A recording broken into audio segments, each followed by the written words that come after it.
s'est perdu sur des chemins, en vagabond s'en est allé, errer de ville en campagne, rouler, rouler sans se presser, comme des nomades enflammés, Géocaché, géotrouvé, à la recherche de liberté. géocaché, géotrouvé, Prendre le temps de s'arrêter, chercher le trésor convoité. Le vagabond est arrivé, venez, venez le contempler. Des paysages de toute beauté, géocaché, géotrouvé, nous sommes enfin prêts à rêver.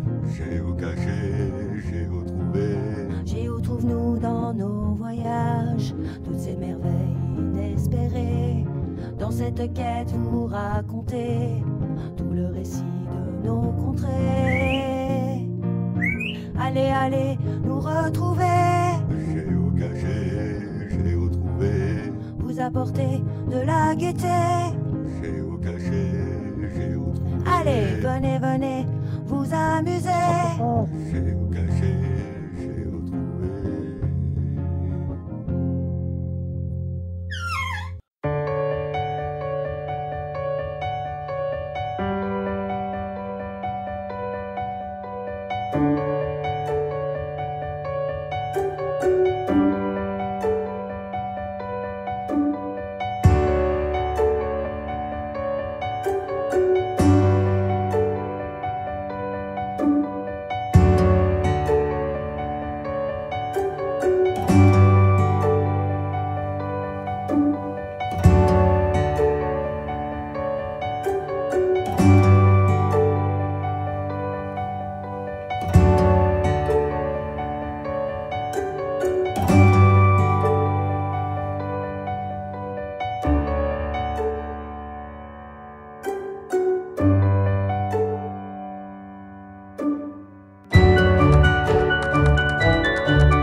Donc ça c'est tout ce qui est fait ici en fait, tout ce qui est taillé ici. Et donc il y a le nombre de facettes écrit dessus, c'est ça? Alors en fait on va avoir normalement, on n'a pas écrit si c'était cabochon ou facetté, mais il y a écrit si c'est améthyste d'Auvergne ou du Brésil, donc toute celle-là c'est du Brésil, tout le reste c'est Auvergne ici. Auvergne. Tout là, ça c'est Brésil. tout là c'est Auvergne, Voilà. et la rangée là c'est Brésil. Elles ont l'air Voilà. plus claires. Elles sont, alors c'est vrai qu'il y en a qui sont un peu plus pâles. La plupart où on n'a pas trop de transparence, on fait des cabochons. Et puis après le reste, c'est vrai que bon après Brésil ça sera toujours de très très bonne qualité, sans inclusion, sans rien. Qu'est-ce que vous appelez cabochon? Cabochon ça va être ça, tout ce qui est rond, bombé, donc Une la goutte. petite goutte, Joli la goutte. ici, Ouais, qu'on arrivera à faire des trucs comme ça. Hein. là. Super.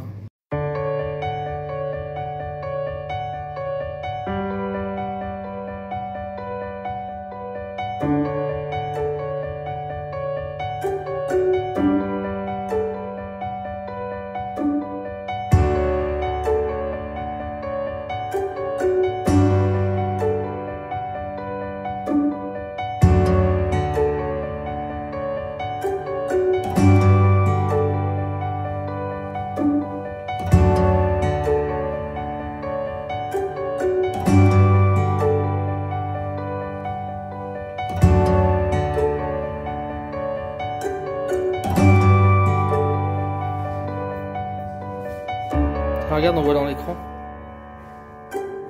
On voit dans l'écran.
Ah ouais. Ça c'est hallucinant. Voilà à quoi ça ressemble à l'intérieur. C'est une géode.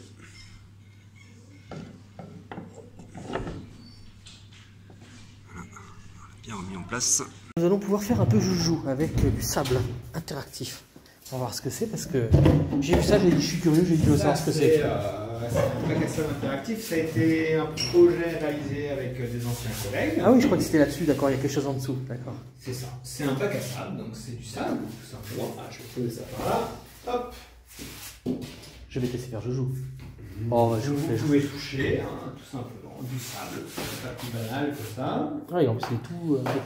Un petit ordinateur couplé à une Kinect qui va pouvoir calculer les distances, en fait, les hauteurs de sable. Ah, c'est Xbox 360. Exactement. C'est un petit détournement de la Kinect. Et du coup, un vidéoproducteur qui va, après les calculs de l'ordinateur, projeter les hauteurs de sable avec des couleurs différentes et des courbes de niveau. Donc c'est comme une carte en 3 dimensions que l'on peut modeler. Parce que dès qu'on va bouger le sable, eh ben, le relief va bouger, les couleurs vont bouger.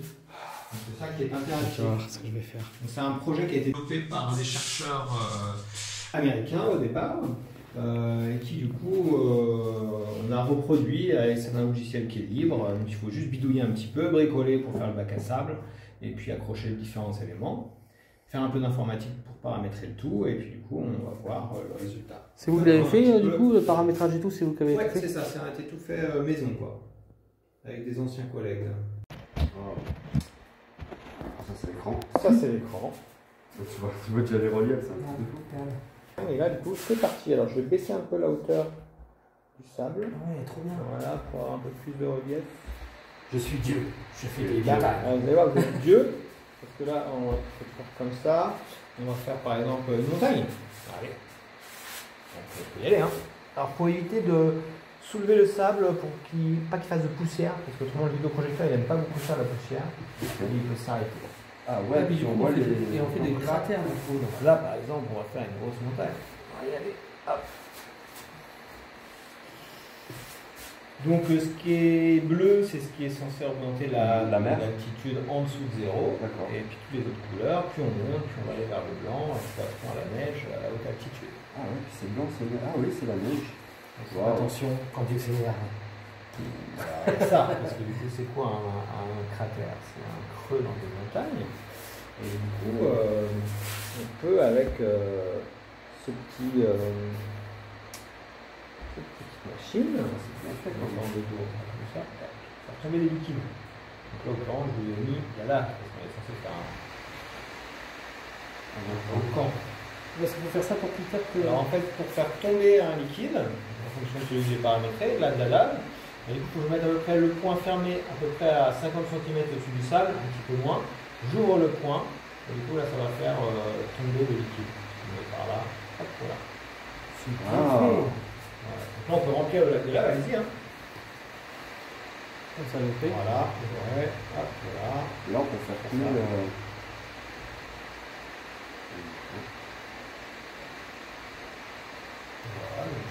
coulé au bout de ta main en fait, hein, à chaque fois. C'est super bien fait.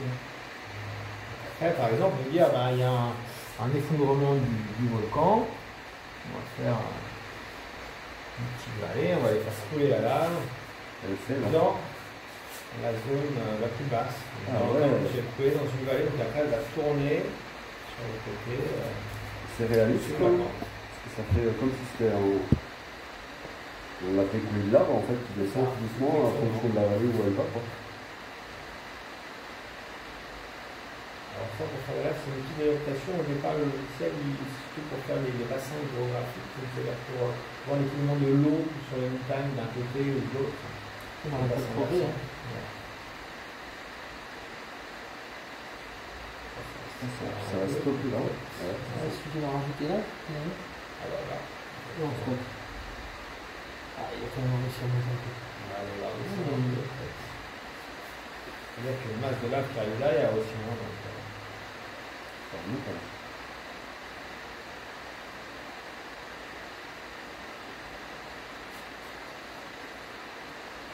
Ça va se mettre partout. Donc, quand elle arrive au niveau.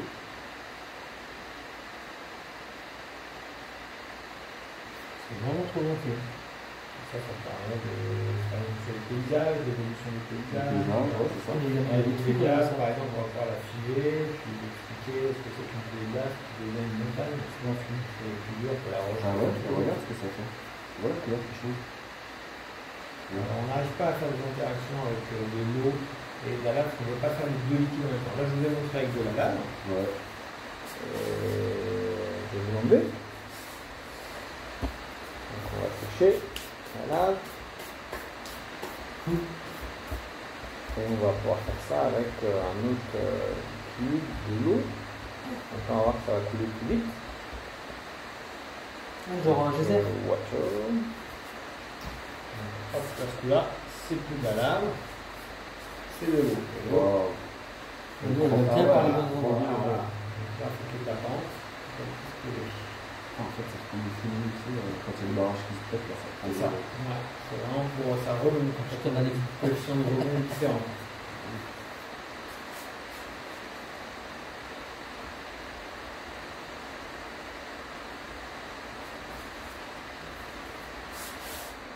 Tu peux faire plus longtemps, faire couler plus d'eau. Hein.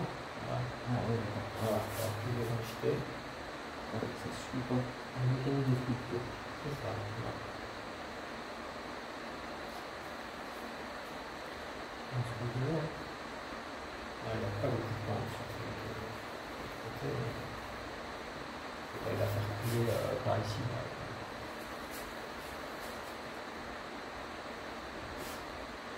Alors, on est en train de recréer quelle montagne là?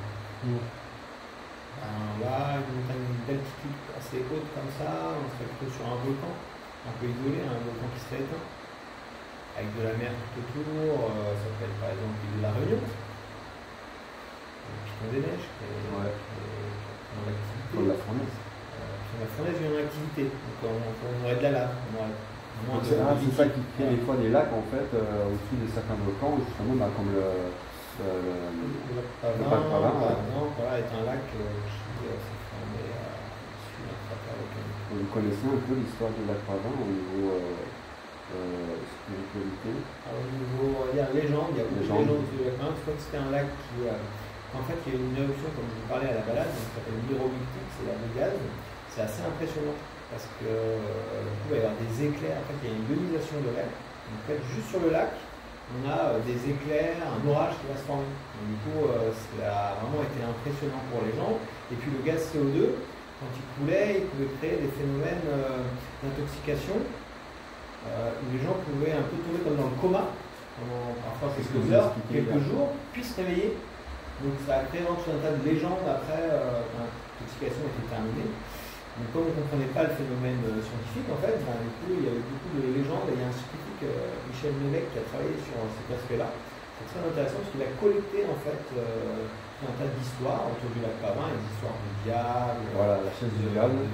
Voilà, Vous l'avez vu? Ouais, oui, qui est sur la bordure. Ouais. Même tout autour, en fait, dans tout le secteur, on a vraiment plein de légendes autour du lac Pavin. D'ailleurs, Pavin, ça vient d'un mot paven, ce qui veut dire l'épouvante. C'est le lieu vraiment de maudit, on va dire ça. Voilà. Donc oui, ça laisse des marques. En fait, les phénomènes scientifiques volcaniques vont laisser des marques dans les histoires populaires pour essayer de donner du sens à ce qui s'est passé en fait. Donc du coup, c'est entre autres grâce à la récolte de ces textes que les scientifiques ont pu se douter qu'il se passait quelque chose de bizarre sur ce lac, et après ils ont cherché et ils ont trouvé des preuves scientifiques de ces éruptions néolithiques. C'est des lieux intéressants, hein. C'est des lieux où il y a l'histoire humaine, et il y a l'histoire naturelle qui se mélange, et du coup forcément il y a des phénomènes puissants. Je pense, ouais, au niveau énergétique, je pense qu'il y a oui, quelque chose. Énergétique aussi, le lac de Monsignor, je crois que c'est comme ça, qui est pas très loin du Pavin, qui a le même type de lac. En fait, le lac Pavin et le lac de Monsignor, c'est le lac dit de Mars, c'est-à-dire que la lave rencontre de l'eau dans la terre, c'est des communes de minutes, donc ça crée un dégagement d'énergie énorme par pulsation, et donc du coup, voilà, pour arriver à casser une partie de la croûte terrestre, donc c'est des milliers de tonnes, en fait, c'est une énergie énorme. Heureusement, ça laisse une empreinte. Ça laisse une empreinte géomagnétique en fait. C'est ça. C'est pour ça qu'il y en a qui sont plus ou moins sensibles. Oui, parce que c'est quand même des phénomènes un peu, on va dire, doux, quoi, on va dire. C'est tout le monde. C'est pas forcément surnaturel, mais c'est une histoire de nature en fait, qui crée justement plus ou moins par rapport à chacun, chaque personne, plus ou moins qui est sensible. Et là, on voit bien les villes, c'est des choses. Moi j'écoute mais je continue pour voir comment les fluides y bougent et tout. Là, c'est le barrage. C'est un truc pété. Regarde, il y a un cœur. C'est pas un signe ça? Tout à l'heure, il y en avait un en eau aussi. Combien d'années d'études pour en géologie Alors moi j'ai pas énormément d'années d'études en géologie parce que je me suis reformé après dans la médiation en fait scientifique, donc en tant qu'accompagnateur en montagne et éducateur de l'environnement pour essayer de partager justement la passion sur la géologie et aussi sur la nature de manière générale. Donc c'est pas, on va dire, des années qui se font de suite, c'est des connaissances qu'on acquiert petit à petit et puis qui sont validées de temps en temps par un diplôme. On va dire, donc ça va rassurer tous les jeunes qui écoutent, comme quoi, même pour faire des métiers passion comme ça, il n'y a pas forcément besoin de beaucoup d'études, il faut être passionné, quoi. Non, c'est sûr. Et du coup se spécialiser. Il y a des très bonnes formations professionnelles, après adultes, pour découvrir justement comment pratiquer ces métiers. Ah, c'est super. Ça, moi, je trouve que c'est une bonne chose pour les jeunes qui ont peur des fois des études ou quoi que ce soit. Ouais. Il y a beaucoup de choses qu'on peut faire avec un peu moins d'études en se spécialisant au fur et à mesure finalement. C'est ça. Et puis les filières en général ne sont pas toujours le meilleur chemin pour arriver du coup à ce type de métier. Ça peut être un peu bifurqué par moment, revenir vers l'animation, les sciences, un peu faire des allers-retours. Finalement, moi je suis arrivé à ce métier-là, j'avais déjà 30 ans. Donc du coup, j'avais le temps de faire autre chose aussi à côté, quoi. De voir autre chose, quoi. Et puis votre collègue hier, il nous disait qu'on pouvait même bifurquer finalement vers l'archéologie à un moment donné. Ouais, l'archéologie, tout ce qui est en fait, c'est un peu des métiers de passion dans le sens où on cherche quelque chose. Vraiment de la prospection, de la découverte, et donc du coup, il y a une partie terrain qui est très importante, là, qui est accessible à tout le monde, presque on va dire, et puis toutes les connaissances ou l'organisation de la discipline qui, elle, nécessite plus de connaissances et une méthodologie particulière. Et l'archéologie sert à l'écologie ? L'archéologie, oui, la connaissance de l'homme, de l'évolution de l'être humain, comment on s'est adapté à notre environnement petit à petit, comment il a évolué et on s'est adapté. Donc oui, je pense que c'est important en fait. Ici en Auvergne, on n'a pas beaucoup de traces des habitations anciennes. Préhistoriques. On en a un petit peu, mais c'est un peu. On n'a pas des super grottes comme dans la Dordogne ou dans le sud de la France. Mais on a quand même quelques indices du coup, qui sont intéressants. Mais ouais, après, c'est des disciplines où il faut mettre des fonds dedans. Il n'y a pas beaucoup de fonds qui sont mis parce que ça ne rapporte rien en fait, à part des connaissances, quoi. Il n'y aura pas d'application industrielle à l'archéologie. Donc du coup, c'est dommage qu'il n'y ait pas assez de personnes qui fassent ça finalement et qu'il n'y ait pas assez de fonds pour engager des recherches sur le sujet. Nous, on aimerait bien qu'il y ait des recherches archéologiques sur les gisements d'améthyste parce qu'on trouve des silex taillés, par-ci, par-là. Sur un autre site, il y avait les fondations d'une villa gallo-romaine qui avait été trouvée. Donc du coup, voilà, ça serait intéressant d'avoir vraiment des scientifiques en archéologie qui viennent chercher à fouiller. Quoi. Finalement, c'est... On peut dire, oui, on a bien trouvé ça, c'est telle époque. Alors on a quelques connaissances à droite à gauche, on leur montre des pieds, ils nous disent, ah, c'est plutôt telle époque, telle époque. Mais bon, après, du coup, ça reste, c'est pas des preuves. Voilà, c'est pas qu'il n'y a pas beaucoup de traces, c'est qu'il n'y a pas beaucoup de recherches. Du coup, parce qu'il y a forcément des gens qui ont habité par là. Quoi. Ah donc, oui, il y a forcément des gens ouais. qui ont habité par là. Anciennement, juste avant, là, j'étais en Bourgogne, et là-bas, il y a le grand site de Bibracte, je ne sais pas si vous connaissez. C'est la taille de silex, non? Bibracte, c'est l'une des plus grandes capitales Éden. Avant, en fait, c'était une capitale Éden, qui ensuite a migré entièrement vers Autun. Donc, en fait, on trouve peu de vestiges, parce qu'ils ont déménagé. Donc, c'était gigantesque, et on trouve très peu de vestiges, ce qui est vraiment très intéressant. La seule chose qu'on retrouve à fond, c'est tout ce qui est poterie, et ardoise, poterie, et puis tuiles, etc. Parce que c'était une grande fabrique là-bas. C'est très très intéressant. C'est magnifique à voir si un jour tu veux y aller. En plus, on peut y passer la nuit là-bas. Il y a des arbres qui ont des formes très féeriques. C'est très très sympa. Et alors là, par contre, ils ont fait beaucoup de recherches. Hein. Ils ont même refait les bâtisses, enfin les fondations des bâtisses pour voir à quoi ça ressemblait. C'est très très beau. Donc c'est vrai que l'archéologie amène à l'étude des pierres, l'étude des civilisations, l'étude... Donc vous pouvez commencer quelque part et ensuite finalement bifurquer par passion et par amour de quelque chose. Quoi. S'il n'y a pas de traces du passé ici, c'est peut-être parce qu'il y a eu justement le volcan qui était là, donc il était plus en bordure de mer. Ça peut laisser des traces parce qu'on est installé, puis il y a une éruption qui va faire descendre, et du coup ça va créer une petite couche très rapidement sur une ancienne habitation, et donc du coup ça va la conserver. D'accord. Après, il faut trouver la couche, l'endroit, tout ça. Mais du coup, ça peut laisser. Le problème qu'il n'y a pas beaucoup de traces, c'est qu'en fait, il n'y a pas de grottes comme il y a dans d'autres régions. Donc, il n'y avait pas d'abri sous roche, ou très peu. Et donc, du coup, tous les habitats, c'était en bois. Et donc, du coup, ça disparaît, ça se décompose très vite. Du côté du Sancy, on voit un peu ce qu'on appelle des traces, c'est des trous qui font la taille de la caisse, à peu près comme ça. Donc, j'ai juste un creux dans le sol. Ils ont remonté la terre, puis après c'était des toits en bois. Donc on n'a plus les toits, on a la trace des fondations un peu, mais il n'y a plus que ça. Bois et chaume peut-être. C'était, en fait, c'est les ancêtres des burons, quoi, des habitations de montagne, quoi. C'est là qu'ils venaient l'été. Les bergeries. Ils avaient leurs élevages, ils faisaient le fromage sur place. En tout cas, c'était super sympa ce petit bac à sable. C'est une belle découverte. Hein. Et ouais. Comme je dis, les gamins là-dedans, ils doivent s'éclater, non? Ouais, on s'en sert beaucoup avec les scolaires pour pouvoir apprendre les notions de paysage qui vont évoluer en fait, parce que c'est pas évident. On a parlé un peu de l'art de la balade, des millions d'années qui s'écoulent. Même un adulte, c'est pas évident en fait, quoi. Et donc du coup, de voir que une montagne peut s'éroder en quelques minutes dans le bac à sable, ça permet de retracer les millions d'années à l'échelle de la Terre.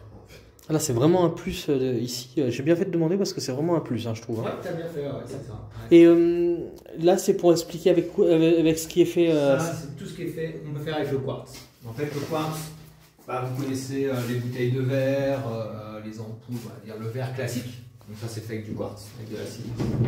D'accord. Et après, il y a toutes les utilisations technologiques. En fait, le quartz, on peut l'étirer de manière très pure pour faire des fibres optiques, qui permettent de véhiculer de l'information très rapidement à la vitesse de la lumière quasiment. La fibre optique, ça c'est un vrai morceau de fibre optique, c'est ça va vraiment conduire la lumière de manière très importante. Je sais pas, par exemple, là, il y a un petit bouton rouge là. Normalement, on va voir le rouge au bout. Ah ouais. Et regardez juste le petit bouton rouge là-haut. C'est ça. Et regardez au fond. Et ça c'est du quartz. Ça c'est du quartz. Étiré.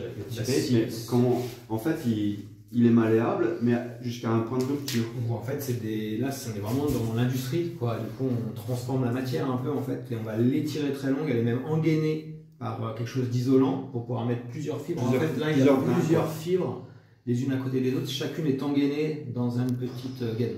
Donc là, on est vraiment dans la technologie, l'industrie du dur, quoi. Fallait le trouver celle-là. Et comme en fait, le quartz a une propriété, ce qui est la piézoélectricité.